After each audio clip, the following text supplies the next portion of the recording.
नमस्कार साथियों। हम बिहारी जी के दोहों की व्याख्या कर रहे थे। एमएसटी 1 के पाठ्यक्रम में इनको शामिल किया गया है।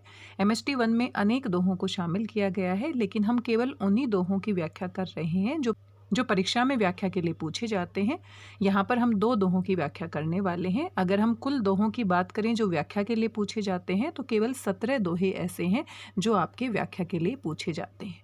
और बिहारी जी के दोहे छोटे छोटे दोहे हैं, 2 पंक्तियों के दोहे हैं, और यहाँ से इनकी व्याख्या करना और इनके लिए समय निकालना भी आसान रहेगा, क्योंकि ज़्यादा समय नहीं लगता है और इनमें से कोई ना कोई दोहा व्याख्या के लिए अवश्य पूछ लिया जाता है। ये इग्नू की तरफ से जारी की गई पाठ्य पुस्तक है और यहाँ पर सभी दोहे दिए गए हैं। और साथ में आप देख सकते हैं कि जो कठिन शब्द हैं उनके अर्थ भी नीचे इस तरह से संख्या देकर दिए गए हैं। तो आज हम जिस दोहे की व्याख्या करने वाले हैं वो संख्या 38 वाला दोहा है। 37 और 39 नंबर पर जो दोहे हैं उनकी व्याख्या नहीं पूछी जाती है। आप वैसे अपनी रुचि के हिसाब से इनको जानकारी के लिए पढ़ सकते हैं। आइए इस दोहे की व्याख्या कर लेते हैं। और यहाँ पर बताया गया है, रनित भृंग घंटावली झरती दान मधु नीर, मंद मंद आवतु चलियो कुंजरू कुंज समीरू। रनित भृंग घंटावली झरित दान मधु नीर, मंद मंद आवतु चलियो कुंजरू कुंज समीरू। तो यहाँ पर रूपक अलंकार हम देख सकते हैं। और कवि बिहारी जी को अनेक विधाओं का ज्ञान था।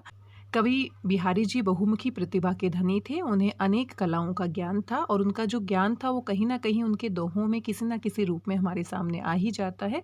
संगीत का उनको ज्ञान था, चित्रकला का उनको ज्ञान था, रंग संयोजन का उनको ज्ञान था। इसलिए बिहारी जी ने अपने ज्ञान को अपने दोहों के माध्यम से दिखा दिया है। तो यहाँ पर कुछ इस तरह से कल्पना की गई है, मंद मंद आवतु चलियो कुंजरू कुंज समीरू। मंद मंद यानी कि धीमी धीमी गति से, मंद मंद पुनरुक्ति प्रकाश अलंकार है। मंद मंद आवतु आ रहा है, चलियो चलकर, कुंजरू कुंजरू क्या होता है, हाथी। तो यहाँ पर 128 अंक यहाँ ऊपर आप देख सकते हैं। कुंजरू क्या होता है, हाथी को कहते हैं। 128 यहाँ पर अंक दिया गया है और नीचे जो शब्दार्थ है वहाँ पर 128 पे आप देख सकते हैं हाथी लिखा हुआ है। कुंज कुंज क्या होता है, छोटा बगीचा जहाँ पर बहुत सारे पेड़ पौधे होते हैं। और समीरू क्या होती है, हवा होती है। तो यहाँ पर कवि बिहारी जी वसंत ऋतु के आगमन होने पर जो हवा होती है, जो समीर होती है, जो बहुत ही मंद मंद गति से चलती है और जो बहुत ठंडी और सुगंधित भी होती है, तो उस समीर की, उस हवा की तुलना यहाँ पर हाथी के समान की गई है। हाथी अपनी चाल के लिए बहुत ही प्रसिद्ध है। हाथी की मस्त चाल बहुत ही प्रसिद्ध होती है। हाथी बहुत ही झूम झूम कर चलता है, मदमस्त होकर चलता है। और आए महंत वसंत आपने सुना भी होगा। आए महंत वसंत बहुत ही प्रसिद्ध पंक्ति है। यहाँ पर भी रूपक अलंकार है कि जो वसंत ऋतु है उसकी तुलना महंत के समान की गई है, जो हाथी के ऊपर सवार होकर आ रहा है। तो यहाँ पर कवि बिहारी जी कहते हैं कि जो कुंज से जो समीर चल रही है, जो ठंडी ठंडी हवा चल रही है, जो सुगंधित हवा चल रही है वसंत ऋतु में, वो इस तरह से चल रही है जैसे मंद मंद गति से कोई हाथी चलकर आ रहा हो। हाथी की जिस तरह से चाल सुशोभित होती है, वैसे ही वसंत ऋतु में जो ठंडी और सुगंधित हवा है जो कुंजों से आ रही है, तो वो इतनी मधुर लग रही है, इतनी मदमस्त कर देने वाली लग रही है जैसे कोई हाथी चलकर आ रहा है। अंतिम पंक्ति के बाद इसके अर्थ के समायोजन के लिए हम प्रथम पंक्ति पढ़ेंगे। और किस तरीके से यहाँ पर लग रहा है, जैसे हाथी चलकर जब आता है तो हाथी के गले में जो घंटी होती है, जो घंटियों की पंक्ति होती है, वो बजती हुई आती है, तो बहुत ही मधुर ध्वनि होती है। इसी प्रकार से रनित, रनित का मतलब क्या होता है, बजते हुए। रनित क्या होता है, बजते हुए। 124 नंबर पर गूंजते हुए यहाँ पर, या बजते हुए। जब घंटी बजती है तो उसकी गूंज की जो आवाज़ होती है। भृंग क्या होते हैं, भंवरे। भृंग क्या होते हैं, भंवरे। घंटावली घंटों की पंक्तियां हम कह सकते हैं। हाथी अपनी मदमस्त कर देने वाली चाल में जब आता है और उसके गले में घंटी बंधी हुई होती है, तो वो घंटी जब हिलती है तो उससे बहुत ही मधुर गूंजने वाली आवाज़ आती है जो बहुत ही मोहक लगती है। और दूसरे अर्थ में यहाँ पर भृंग यानी कि भंवरे। तो जब भंवरे जो होते हैं, जो पुष्पों के ऊपर मंडरा रहे होते हैं, वसंत ऋतु में चारों तरफ पुष्प ही पुष्प होते हैं, वातावरण बहुत ही सुगंधित और मधुर होता है। और भंवरे जो होते हैं, जब वो गुंजाते हैं, उनकी गुंजन जो होती है, भंवरे की जो गुंजन होती है, वो बहुत ही मधुर लगती है। ऐसे लगती है जैसे हाथी के गले में जो घंटावली बंधी हुई है उससे जो गूंज हो रही है, उससे जो आवाज़ हो रही है, वैसा ही भ्रम यहाँ पर भंवरों के गूंजने से होता है।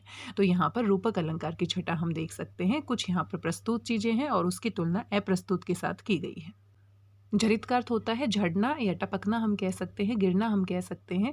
जब ठंडी हवा जो होती है वो चलती है तो पुष्पों की जो रज होती है उसमें कहीं ना कहीं मिल जाती है, पुष्पों की रज उसमें मिल जाती है और जो मधुर मधु होता है, मकरंद होता है, वो भी उनमें मिला हुआ होता है। तो जब वो हवा बहती है तो ऐसे लगता है ठंडा ठंडा जो एहसास होता है, ऐसे लगता है जैसे जो हाथी होता है, युवा हाथी होता है, वो यौवन के मद में अंध होकर, यौवन के मदांध में हाथी के कान से एक प्रकार का रस टपकता है, जिसके लिए हम यहाँ पर शब्द प्रयोग करते हैं दान। तो जब हाथी मदमस्त होकर चलता है और उसके गले में जो घंटी बजती है और उसके बाद उसके कानों में यौवन के मदांध के कारण क्या निकलता है, रस निकलता है या मद निकलता है, तो वैसा ही यहाँ पर हमें लग रहा है कि यहाँ पर जो हवा है, वसंत ऋतु में जो हवा चल रही है, जो ठंडी और सुगंधित है, वो बहुत ही धीरे धीरे मंद गति से चल रही है और वो बहुत ही मदमस्त कर देने वाली लग रही है। और साथ में उसके अंदर जो मकरंद मिला हुआ है, फूलों के ऊपर से जब वो बहते हुए आती है तो जो मकरंद मिला हुआ है, जो पुष्प रज मिले हुए हैं, वो ऐसे लग रहे हैं जैसे हाथी के कान से मद टपक रहा है, हाथी की कनपटी से रस बह रहा है। यहाँ पर हमारे सामने जो प्रस्तुत है वो हवा है, जो वसंत ऋतु में चलने वाली सुंदर और सुगंधित हवा है जो धीरे धीरे बह रही है। और अप्रस्तुत के रूप में यहाँ पर हाथी है जिसके गले में घंटी है और जो वो अपनी मदमस्त चाल से चलता है तो वो घंटी गूंजती है, उनकी आवाज़ गूंजती है और उसके कानों से रस टपक रहा है। तो यहाँ पर रूपक अलंकार की छटा हम देख सकते हैं। वसंत ऋतु में जो शीतल, मंद और सुगंधित जो पवन है वो मंथर गति से इस तरह से बह रही है जैसे कोई हाथी चल रहा हो। तो यहाँ पर कवि ने बहुत ही सुंदर कल्पना की है, कवि ने बहुत सुंदर कल्पना की है और ये अद्भुत कल्पना भी हम कह सकते हैं, क्योंकि हाथी की जो चाल होती है वो अपने आप में मदमस्त कर देने वाली होती है, बहुत ही प्रसिद्ध होती है। और हवा जो है, जो ठंडी ठंडी हवा है, जो बहुत ही मंद गति से बह रही है, वो भी हाथी की चाल के समान यहाँ पर दिखाई गई है। बिहारी जी ने इस दोहे में इतना सुंदर वर्णन किया है कि हमारी आंखों के सामने एक चित्र बन गया है। कहीं ना कहीं जब हम इसे पढ़ रहे हैं तो हमारी आंखों के सामने एक मदमस्त हाथी चलता सा दिखाई देता है और किस तरह से उन्होंने यहाँ अद्भुत कल्पना की है। आशा करती हूँ आपको इसका अर्थ समझ में आया होगा। आइए एक और दोहा हम यहाँ पर व्याख्या के लिए ले लेते हैं और ये अंतिम दोहा है। यहाँ पर एक और दोहा आप देख सकते हैं, दोहा संख्या 56। इसकी व्याख्या पूछी जाती है, 57 और 58 की व्याख्या नहीं पूछी जाती। तो आपकी पाठ्य पुस्तक में कुल 58 दोहे हैं, जिनमें से केवल 17 दोहे आपको याद करने हैं जो व्याख्या की दृष्टि से महत्वपूर्ण है। तो ये जो दोहा है ये भी बहुत महत्वपूर्ण है, बार बार परीक्षाओं में पूछा जाता है। और यहाँ पर संकेत बिंदु भी आप देख सकते हैं कि अध कचरे ज्ञान और पूर्ण ज्ञान का फर्क बताया गया है।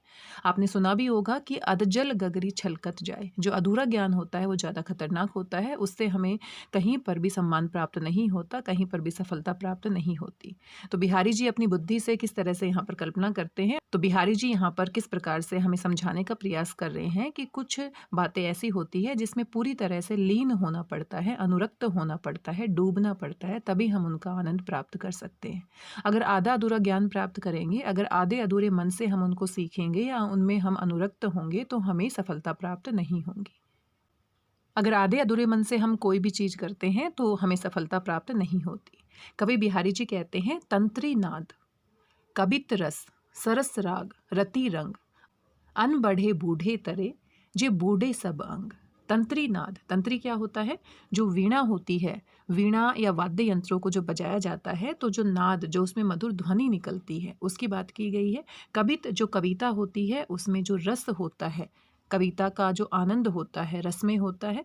सरस राग, और जो राग होता है जो बहुत ही मधुर होता है, संगीत की जो विशेषता होती है उसकी मधुरता होती है, वो सरस होता है। रति रंग, यहाँ पर नायक और नायिका के बीच में जो काम क्रीड़ा होती है उसके अर्थ में लिया गया है।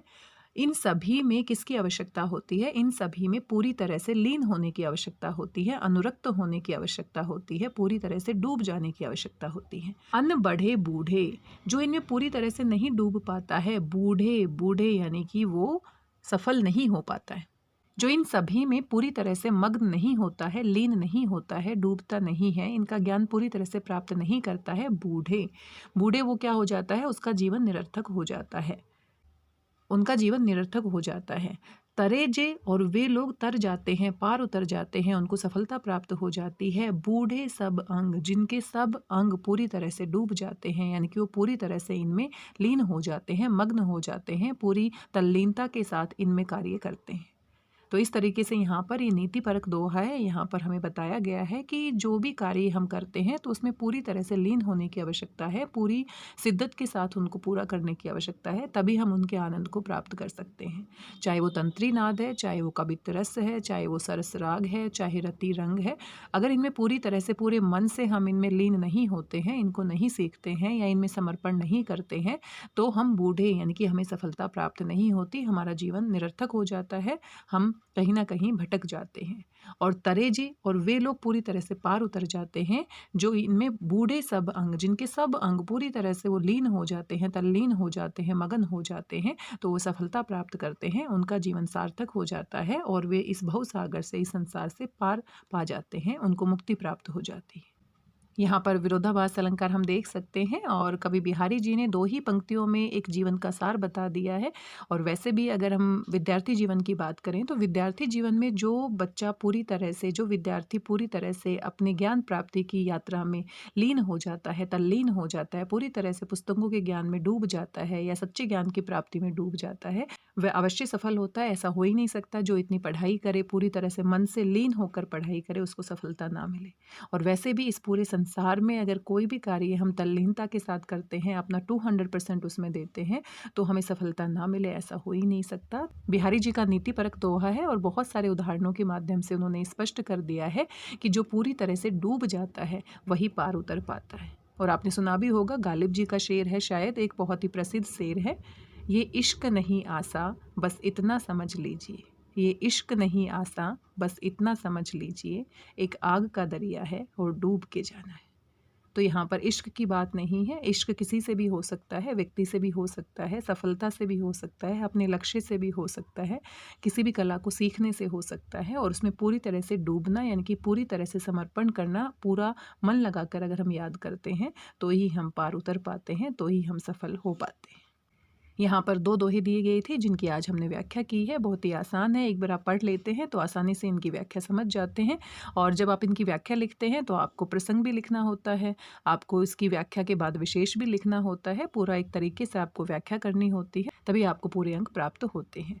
बिहारी की पुस्तक सतसई से ये दोहे लिए गए थे और बिहारी जी की केवल एक ही पुस्तक है, हम सभी जानते हैं, सतसई 700 दोहों का समाहार, और वहाँ से ये सारे दोहे लिए गए हैं।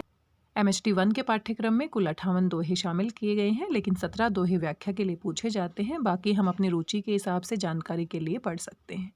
तो आज के इस वीडियो में बस इतना ही। आशा करती हूँ दोनों दोहे आपको समझ में आए होंगे। आपकी परीक्षाओं के लिए बहुत बहुत शुभकामनाएं। मिलते हैं किसी नए वीडियो में किसी और महत्वपूर्ण जानकारी के साथ। तब तक स्वस्थ रहिए, व्यस्त रहिए, मस्त रहिए और खुश होकर अभ्यास करते रहिए। पूरी तरह से डूब जाइए ताकि सफलता आपके पास खुद चल कर आए। आप अपनी तैयारी में पूरी तरह से डूब जाइए। जितना आप डूबेंगे उतना ही आप सफल होंगे, उतना ही आपका जीवन सार्थक बनेगा।